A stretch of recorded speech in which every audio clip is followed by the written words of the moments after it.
Salam alaikum Malian channel muso densa ani mabakɔ aw minnu ɲabana Mali Actu sanfɛ nin wagati in na aw bɛ Mali kɔnɔ aw bɛ Mali kɔ kan aw bɛɛ lajɛlen folen don an b'a fɔ ko aw bisimila aw ka jamukan kɛnɛ kan n'o ye ɲɛmɔɛ ye bi invité min b'an bolo ale tɛ maa dogolen ye Mali kɔnɔ tuguni yɛlɛko ale nasira sanfɛ n'an ko ma ko comédie dɔw yɛrɛ fana ko humour ale tɔgɔ de ko BMJ ni dɔw k'a ma ko Balamusa Junior an n'ale de bɛna masala bi an ka ɲɛmɔɛ kɛnɛ kan fɛn o fɛn bɛ Balamusa Junior ko la maliyɛnw aw bɛna bɔ a bɛɛ lajɛlen kalama sisan Bala.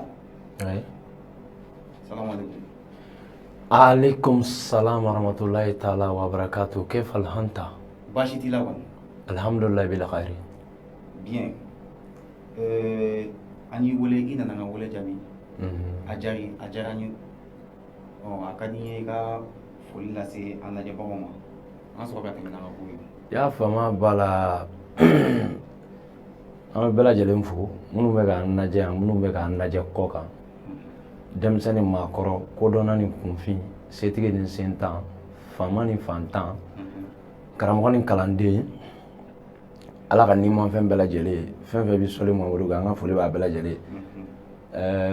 Foli kɔfɛ n bɛ musokɔrɔba yɛrɛ fo nin wagati in na wa ala ye woloba ma force voilà donc o kelen don c'est-à-dire j'aime tous les mamans au monde entier donc musokɔrɔbaw bɛɛ lajɛlen folen don c'est-à-dire mais n'i y'a mɛn ko n ba ɲuguba i b'a ko n fa samiyaji donc bonya ye guwata ye quoi ko in bɛ ten quoi. Merci beaucoup BMJ o diyara n ye kosɛbɛ mais mɔgɔw b'a ye tuma bɛɛ ko Balamusa Junior dɔw ko BMJ ni ma fili o fana ye Balamusa Junior la clé d'inspiration. Ouais. Mais maliyɛn caman b'i yɛrɛ ɲininka ko Bala tɔgɔ ye jumɛn ye à l'état civil. Waay maliyɛn baden de mago bɛ nin na. Voilà. A baden a fɔ dɔ min na bi fɛnɛ tɛ. Non bon a ka di n ye i k'a fɔ mɔgɔw ye message cayara mun dɛ Bala. Non message cayara mun yɛrɛ de k'an bɛ fɛ ka Bala tɔgɔ yɛrɛ de dɔn à l'état civil. Ok i b'a fɔ maliyɛnw ɲɛna ko n bɛ fɛn dɔ d'u ma u bɛ taa décortiquer u bɛ taa ɲini quoi. Ko pour que u ka ne dɔn en état civil D A K k'u k'o ɲini quoi. D a bɛ nom jumɛn di A bɛ nom jumɛn di K bɛ nom jumɛn di donc comme ça n'u y'o sɔrɔ dɔrɔn u bɛ ne tɔgɔ sɔrɔ u bɛ n jamu sɔrɔ quoi. Ne ko D A K ne ko n ko sisan ko Dawuda Abdulaye Konate. Bon peut-être a bɛ se ka k'o fɛnɛ. Bala k'i k'i tɔgɔ de fɔ. Comme dɔ fɛnɛ bɛ se ka dɔ wɛrɛ fɛnɛ fɔ min n'o tɛ kelen. K'i k'i tɔgɔ de fɔ mɔgɔw ye Bala. Bon o fɔdon tɛ bi ye quoi fɔdon min na. Maliyɛnw an ɲɛ bɛ cɛ in na a bɛ ka maloya n'a tɔgɔ ye de o de la a bannen don k'a tɔgɔ fɔ. Bɔgɔ baden dɔ fɛnɛ y'o fɔ. Ayiwa mais BMJ le nom BMJ a bɔra min. BMJ o fana ye Balamusa abrégé de don. Mais munna Balamusa Junior. Ouais bon moi je suis un neuf de bénéfice sɛfan kelen tɔnɔ fila o ne de Mali comédien bɛɛ. Cogo di. Awɔ n bɛ n waso n'a ye n bɛ n jama n'a ye. Sɛfan kelen tɔnɔ fila. Awɔ. Balamusa Keita paix à son âme ainsi qu'à tous nos défunts musulmans et musulmanes. Ala ka hinɛ ni silamɛ furu bɛɛ lajɛlen na. Balamusa tun ye ne mɔkɛ de ye. N'an taara côté dɔ fɛ ne n fa don o de kama n k'i ma ko sɛfan kelen tɔnɔ fila. Donc côté dɔ fɛ i mɔkɛ don côté dɔ fɛ i fa don. N'an taara ne fa ka côté la a bɛ kɛ ne fa ye n'an nana ne ba ka côté la a bɛ kɛ n mɔkɛ ye. Donc sira fila bɛɛ fɛ i somɔgɔ don. Voilà. D'accord. C'est pour gagner Balamusa Junior. Ça va Balamusa Junior. Le junior numéro 1. Tout a été commencé avec moi. Et tout a été débuté chez moi. Donc il bɛ fɛ k'a fɔ sisan Balamusa Junior tɔ fɛn o fɛn bɛ yen Mali kɔnɔ. Fɛn fɛn mana na nin kɔfɛ fɛn fɛn bɛ yen a bɛɛ y'a daminɛ ne de kɔfɛ. A bɛɛ y'a daminɛ e de kɔfɛ. Kojugu. Donc a bɛɛ bɛ k'e de ladege fana. Un coup. Problème t'a la. Bon n bɛ fɛ ka min f'i ye. Ou autrement dire peut-être dɔw t'a faamu u bɛ se ka Balamusa da u la Balamusa Junior da u la Bala ladegebaga Balamusa yɛrɛ a ladegebaga tɛ yen a ladegebaga yɛrɛ de i bɛ se k'a tɔgɔ de da i la k'a ka ko dɔw kɛ ka mɔgɔw hakili jigin a la kelen bon ne yɛrɛ fɛnɛ i bɛ se ka ne ka habillement ne ka déguisement ta i bɛ se k'o ɲɔgɔnna kɛ mais i tɛ se ka ne yɛrɛ ladege quoi parce que ne yɛrɛ ma n yɛrɛ sugu dɔn. Kana siga. dɔ yɛrɛ min ye ok Bala o fana diyara n ye n'i y'a jateminɛ Bala Mali kɔnɔ mɔgɔ camanba ye i ka découverte kɛ lafiya show de la ɔ an bɛ don min na i ko bi Bala ni lafiya show a bɛ cogo di? Ouais, bon, à un certain moment, Bala me pose là. J'ai fait 3 ans. Son nom m'a dit 4 ans, me pose là. En ce moment, c'est une question fondamentale. Ah, on t'es fouillé là. Ouais. Parce que côté Bana Mouromaro là, il y avait un malentendu entre moi et la Fia Show, donc on est retiré quoi. Ok. Mais en Domina Gobi, il n'y a pas de problème. Bon, problème que tu follow, mais tu n'y es fait nos femmes, n'y est frère, donc si c'est un grand mercenaire, on travaille ensemble, mais. Mercenaire, c'est-à-dire? Voilà. Ni un wele, ni un nabala, mais je n'ai un natala, je joue pas. D'accord. Et comme il y a un peu ça, pour il me poser de là. Maintenant, mon chamanko, est-ce que Bala tu m'as décédé? Et bien, mon soeur a fait ouais, bon, bébé flic des gars, tiens, les gars. Ni mimiri, au détail. Mais tiens, là-bas, tiens, et que l'année. Bon, n'en décédera, n'en m'a décédé. D'après les showbizman, restez connectés et vous aurez n'en décédera de n'en m'a décédé. Ou pas femme. Mais Mouna, quand il s'y sous, il était Kabarake, Mokotiki, pendant 3 ans. Ou bien tu me barawera de la wa, tu me mourir de là. Ouais, bon, je peux dire les deux à la fois. Nous te fait comme nous me fait. D'accord. Parce que nous donnons nos miens, nous la fière jouer. Nous te collaborer. Oui. Mais nous me sevenina. Seveni. Nous te me film seven là. D'accord, film seven. Donc film ou seven. Alors là, nous on va rester connectés d'après les showbizman et les artistes. Restez connectés, vous aurez quelque chose sur le net. Donc, il y a famille et 3 ans que film 7 est là. Non, ma baguette film 7 ans. J'avais d'autres choses à faire. D'accord. Ok, et il tourne à la fière chaud quand. Oh, il y a comédien charmant qui a fait. La fière chaud comédien presque il a la belle qui a fait. Un bec qui a fait. Voilà. Maintenant, quoi faire? Aw mɔgɔ damadɔ seginna ka na tɔw ma segin mun na?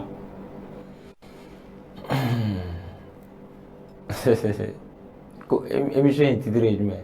ɲɛŋuwɛ donc u y'a fɔ o bɛɛ a kɛra n yɛrɛ ɲɛ ɲɛna émission in taabolo t'o de ye? A kɛra n yɛrɛ ɲɛ ɲɛna. hali ni ye ne sigilen i b'a dɔn ko ne tɛ siran. wa hali ni ye ne sigilen i b'a dɔn ko kuma tɛ ne da jeni mais n tɛ mɔgɔ dɔgɔya n tɛ mɔgɔ neni n tɛ mɔgɔ wɔyiba mais mi tiɲɛ fɔ hali ja mi ja. U taara parce que ko dɔ de kɛra o la ma bɛn parce que min y'a ku la hali n'a tun kɛra o yɛrɛ la a tɛ bɛn fɛn min tɛ bɛn i ma kana kɛ mɔgɔ wɛrɛ la quoi kana mɔgɔ kɛ komi dɛgɛ susu kolonkalan nka a kunkolo jɛlen don fɛn t'a kɔnɔ baara tun ye nafa ni tɔnɔ de ye quoi ne bɛ feere kɛ n tɔnɔ t'a la feere bila. donc n'i y'o i k'o kuma faamu sisan o kɔrɔ tun bɛ ka baara kɛ mais u tun tɛ ka nafa sɔrɔ a la. u tun tɛ ka nafa sɔrɔ a la. d'accord. voilà donc ils ont préféré ka taa. D'accord. Parce que bilen ka fisa ni gansan ye quoi donc u y'a préféré ka taa ni latigɛ ye ka kɔrɔ ni jɔnni ye k'o ye tiɲɛ ye olu bɛ se ka sababu wɛrɛ sɔrɔ min b'u nafa ka sɔrɔ émission tɛ donc c'est comme ça u taara. mais bi munna olu ma segin ka na i n'a fɔ aw seginna ka na cogo min na? ouais bon u ma segin ka na i n'a fɔ n y'a f'i ɲɛna cogo min na u y'a ye kelen nafa t'a la filanan fɛn dɔ kɛra u la o ma bɛn u ma parce que fɛn dɔw bɛ yen a bɛ bɛn dɔ ma a tɛ bɛn dɔ ma bon n y'o de fɔ kuma kɔnɔna la n ko ye mercenaire ye ne yɛrɛ ma segin ne welela de ko n ka na bon n nakan kɛra o de ye quoi n b'a kɛ i ye i b'a di yan n'a tɛ yen don min na k'a di ka na n wele. mais aw fɛn fɛn seginna ka na aw bɛ ko o Bon, bon, moi je n'ai pas connu que les bêtes qu'on a de vita de non ok, problème pas là. Maintenant, qu'on peut faire donc, que problème bini comédien torché ya malila ya. Bon, entre moi et les comédiens, Corolin ou bien Croudi. Abe. Abero. Bon, il va dans les 100 fois du moins, ça n'est bien ou liche. All les barrières c'est une nature bakar. Ah, parce que barrière table est nature. Ok. Fallait un moule à la risa. C'est gâteau zambi. Ya ba garsiga ni sanga ni soro ni fen olu be ala tay to ni be ala tay mais ko be tien ou be ba de c'est qui bani sur un certain moment moi j'ai été nommé le meilleur le 1 parmi les comédiens de ma génération j'ai été nommé le 1 de ma génération ça c'était vers 2014-2015 que 2016 il be voilà mais barrière tenez ni mo chiche respect. Non, ma fille. Maintenant, voilà. En tout mini, modo y est n'auront fait. Mais bien, on y a tout la blé 500 fait. Machi tout qui va radon. Ouais. Et au follow y namara talentigi. Oh, ani doit faire notre mégo Jimmy danger. Mais en tout qui va radon blé. Vous verrez tout. Ouais, bon. Bamanan ngote ko danfɛn bɛɛ b'a dakan su danfɛn bɛɛ bi tugu a dakan kɔ bon dakan baaraw do c'est comme si ngi ma ko barrière tɛ ni mɔgɔ cɛ mais hali ni y'a sigi n b'a kari i bɛ ka namara talontigi min fɔ c'est l'un de mes petits a kalifara n'a de k'a ta ka di yan bala i hakili to a la mais a yɛrɛ fana kan ka hakili to ne la quoi mais ne ye hakili to a la a ma hakili to n na quoi donc à un certain moment peut-être au yene aglina mais a kɛwale b'o de yira peut-être a y'a bila kunna n'a bɔra ne fɛ yen a bɛ se ka mago wɛrɛ ɲa a yɛrɛ ye quoi et il a pris le chemin jusqu'à ce que a taara a yɛrɛ sɔrɔ tunga la quoi artiste ni tunga bɔ donc o ye basi ye n ka cɛ basijalan b'i bolo non sérieux basijalan b'i bolo désert sanfɛ ji tɛ yen ni m'i cogo dɔn o basi bɛ k'i sata ye o de ye artiste ka tungara taga ye quoi artiste ka taa aventure la ka sɔrɔ i diyaɲɛ ko tɛ o de ka basijalan sɔrɔ cɛncɛn kan cɛncɛn bilen kan ji t'i bolo n'i ma fara k'i o basi nege minɛ a b'i saran k'i faga fu voilà bon donc ale ta kɛra ten bon Jimmy lui il a changé le travail il a changé le travail donc voilà maintenant il travaille pour lui à fonction publique sɔrɔ donc il a fait le concours, il a eu ça. Donc il y a les tarots là quoi. Ok, maintenant bon vent à lui. Merci. Maintenant Bala, Malien caman ko lafiyaso daminɛ wagati ko Bala tun tɛ jouer. Bala tun bɛ kɛ tɔw nɔfɛ ten. Maintenant ko groupe fɔlɔ talen ko Bala ye comédien dɔw ka style de ta. Ka baara kɛ n'o ye parce que o ka style tun ka di mɔgɔw ye kosɛbɛ donc u y'a comédien yɛrɛ tɔgɔ fɔ ko Dasa Disquette ko Bala ye o ka style de ta non yɛlɛko tɛ u y'a fɔ de ayi yɛlɛko tɛ a bɛ ka ne de la yɛlɛ o ka style de ta ko comme o tun ka di mɔgɔw ye ko ka a yɛrɛ lawuli ni o ye Bala tiɲɛ don wa nkalon n tɛgɛ minɛ non a ka émission in e ko k'a titre ɲɛŋwɛ n b'a d'i ma ɲɛŋwɛ la sani diɲɛ wuli cɛ n y'o de f'i ɲɛna hali ni ye ne sigilen e tɛ dɛ hali ni maliyɛnw ye ne sigilen o wɔrɔ ko ne tɛ siran e y'a faamu Lafia Show cira Lafia Show était 27 personnes a bɛɛ faralen ɲɔgɔn kan hali Viviane ka ne yɛrɛ fara kan ne de tun b'a dafa 27 la nous les comédiens on était 26 Viviane ne tun b'an kɛ 27 ye 25 a bɛɛ taara wulada kelen ne de Lafia Show dan kɔ la pendant 3 mois 2 semaines a fɔ ko kelen filanan ye min ye ko dɔ de taara ko ne bɛ ka style ta o Dasa Disquette min bɛ k'a fɔ je te dis haut et fort a comédien tɔgɔ kun ye Basali ka wara ye ne de y'a da la Dasa disquette ne. A comédien tɔgɔ tun ye Basali ka wara. Basali ka wara. Sa maman s'appelle Basali. On l'appelait Basali ka wara. Ne de y'a da la Dasa disquette. D'accord. Je te l'ai dit haut et fort. Kele a fɔ ko fila. Sabanan ye mun ye?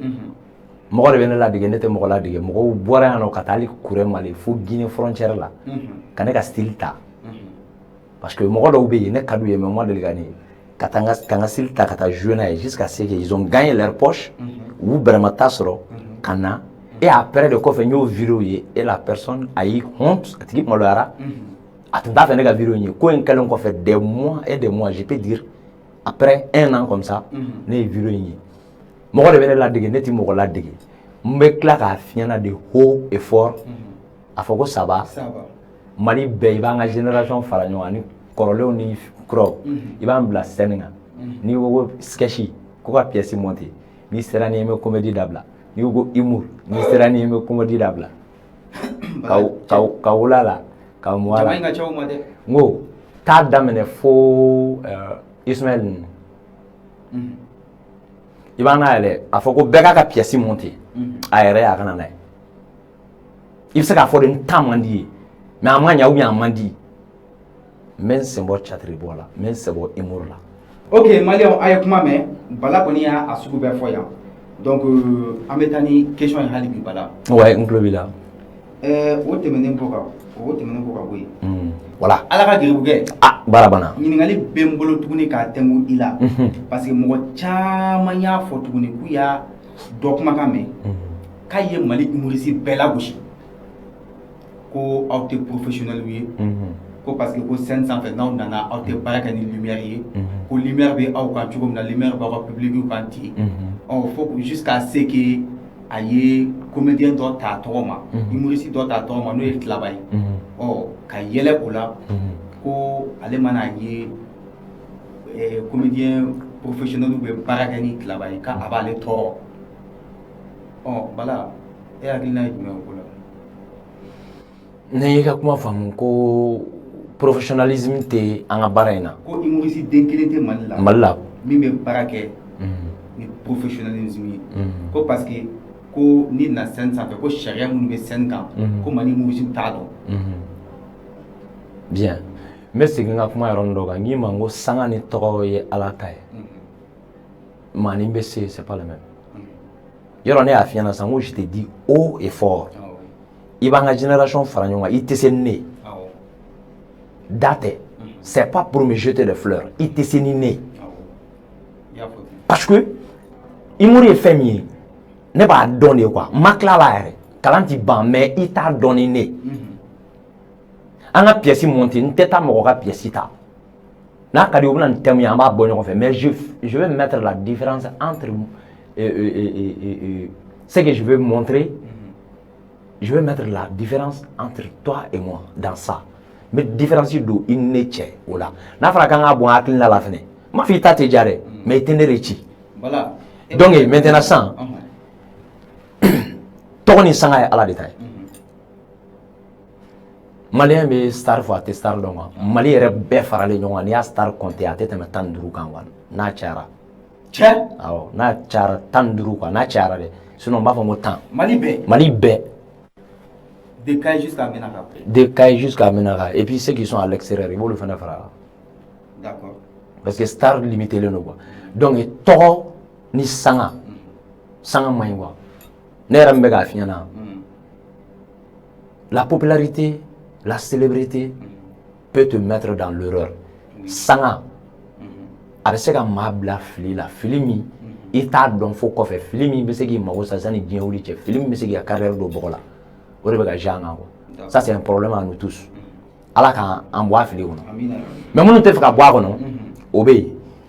Bon ne y'a jateminɛ baarakɛla Mali kɔnɔ o tɛ o ka sanga tɛ kɛ comme il le faut mais kɔgɔ ka sanga de bɛ kɛ comme il le faut kisingɛrɛ ka sanga de bɛ kɛ comme il le faut i bɛ bɔsi kɔ kɔgɔya ni fɛnw na wayi bɔsi n ka go dɔ bɛ yen n bɛna ni fili ka wa kɛ tan a bɛ 200 000 d'e ma a bɛ 300 000 di go yɛrɛ ma ou bien a bɛ 500 000 di go ma mais tant que o b'e bolo go bɛ k'e publier go minnu bɛ publier olu suilen de don e k'a faamu wa kana to n k'a bɛɛ walawala mais n bɛ a décortiquer d'une manière i b'a faamu cogo min na donc olu ni fɛnw quoi mɔgɔ min mago bɛ dɛmɛ mɔgɔ baden de bɛ yen denmisɛnnin dɔw bɛ anw fana dugu ma talent fatɔ de b'u la inspiration fatɔ bɛ yen mais ils n'ont pas d'aide Mali art yɛrɛ bɛ élaborer ces enfants là c'est les fonds qui manquent les moyens minnu bɛ se fanga t'olu la quoi minnu tɛ se fanga b'olu la e b'a la ko Kilaba moi je connais Kilaba le comédien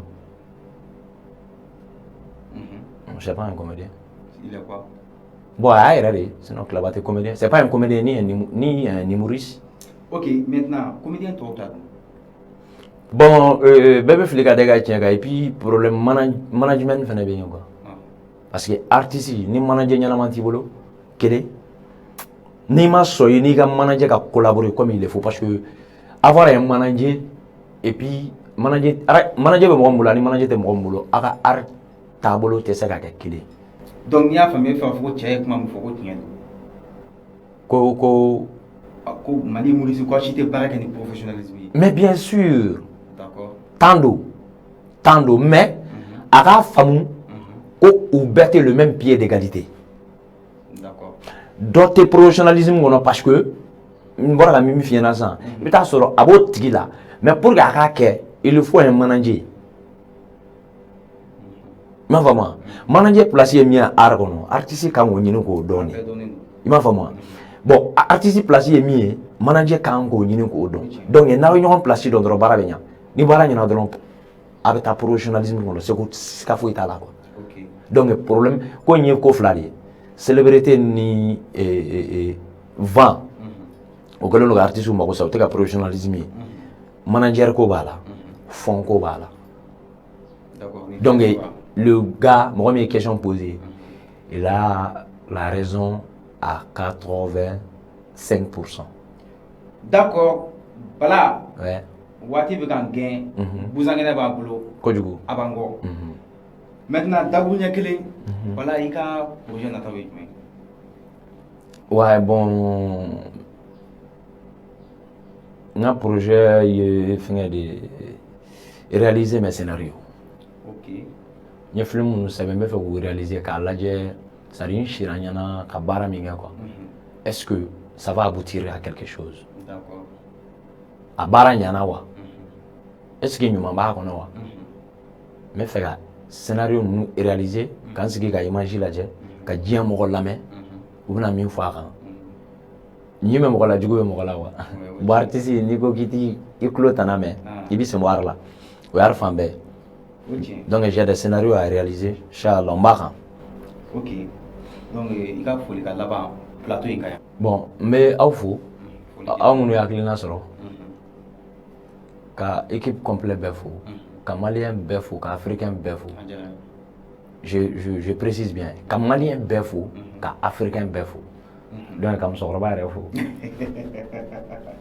ala ye woloba ma force ok i ka zana ninnu kelen fɔ dɛ juma tile mana farinya cogo cogo a ti samedi fini ja ok merci beaucoup Bala malien nin tun ye Balamusa Junior de ye an bolo bi hakili la aw ye caman faamuya a ka kumaw la kama an ka foli bɛ aw yɛrɛ ye aw minnu y'aw ka baaraw bɛɛ to k'aw sigi ni ka anw lajɛ Mali Actu ale sanfɛla la o tuma sa n bɛ n ka équipe bɛɛ lajɛlen fo n ka réalisateur Lamine Ouattara di Lamte l'homme à deux têtes n b'a fo date foli min na aw kan bɛ diɲɛ waati wɛrɛ salamu alaikum